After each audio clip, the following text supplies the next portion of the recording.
혼자 사는 연하남과의 만남이 진행되면 자취방의 청소나 빨래, 요리도 해주고 여기서 조금 더 깊이 빠지면 신혼살림 차리는 듯한 그런 느낌을 낼 수가 있다고 하는데,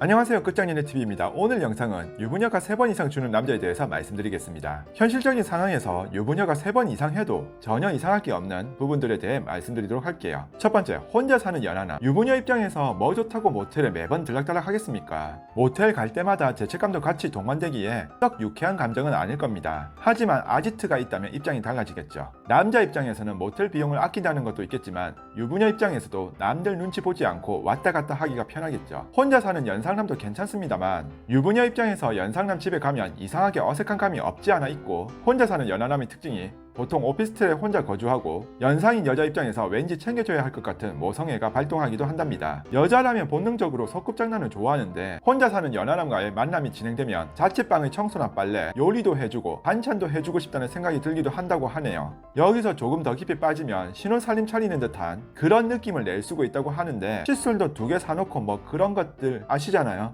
또한 유부녀 입장에서 언제든지 끊고 나올 수도 있다는 생각 때문인지 부담도 없어 혼자 사는 연하남과는 자연스레 3번 이상 관계를 가지는 것은 큰 어려움 없이 진도를 나갈 수 있을 겁니다. 현실에서 유부녀 집에 남자를 들이는 경우는 최악이고 들키면 이혼각입니다. 거의 있을 수 없는 일이라고 하네요. 두 번째, 지역이 다른 경우. 유부녀 입장에서 같은 동네나 지역이라면 보는 눈들이 있기 때문에 유지하기 굉장히 어려울 겁니다. 어쩌다가 한 번은 모르겠지만 3번 이상 주기가 쉽지 않을 겁니다. 또한 같은 동네나 지역에서 다른 남자랑 같이 있다거나 모텔이나 호텔에 들어가는 게 아는 사람 눈에 보이기라도 한다면 큰일이기 때문에 지역이 달라야 합니다. 너무 멀지도 너무 가깝지도 않은 정도가 좋을 거고, 가까운 교회로 드라이브와 함께 분위기를 낼 수 있는 곳, 그런 같은 상황을 즐기는 사람들이 있는 곳으로도 많이들 간다고 합니다. 아줌마들끼리의 모임이나 당일치기 여행에서 만난 남자와도 다른 지역이라면 충분히 만나서 즐길 수 있는 관계가 생기기도 한다고 합니다. 초중고 동창회의 경우에도 타 지역에서 있는 경우 만났을 때 과거의 감정도 살아나면서 애틋한 마음이 들기도 하면 관계를 가질 수도 있는데, 다시 만남이 어려운 점도 있고 지역도 달라 단기간에 3번 정도 불타오르다가 사그라지는 경우가 많다고 하네요. 세 번째, 다시 보기 어려운 관계. 현재 같이 살고 있는 남자가 다른 여자와 바람이 났다거나 여자를 너무 외롭게 만드는 경우 한 번쯤 다른 남자와의 뜨거운 사랑을 생각하기도 한다고 하는데, 그래도 선이라는 게 있기 때문에 쉽지 않은데 욕구는 생기기 때문에 다시 보기 어려운 관계일수록 문턱은 낮다고 합니다. 그래서 오히려 소문이 나면 곤란해지는 같은 지역의 동호회 모임의 상대나 동창회 모임의 경우에 진행된다면 원나잇 정도로 끝이 나지 3번 이상은 어렵다고 합니다. 그래서 오히려 이루어질 수 없는 관계나 함께 할 수 없는 남자와의 관계가 짧은 기간이지만 횟수는 더 많다고 합니다.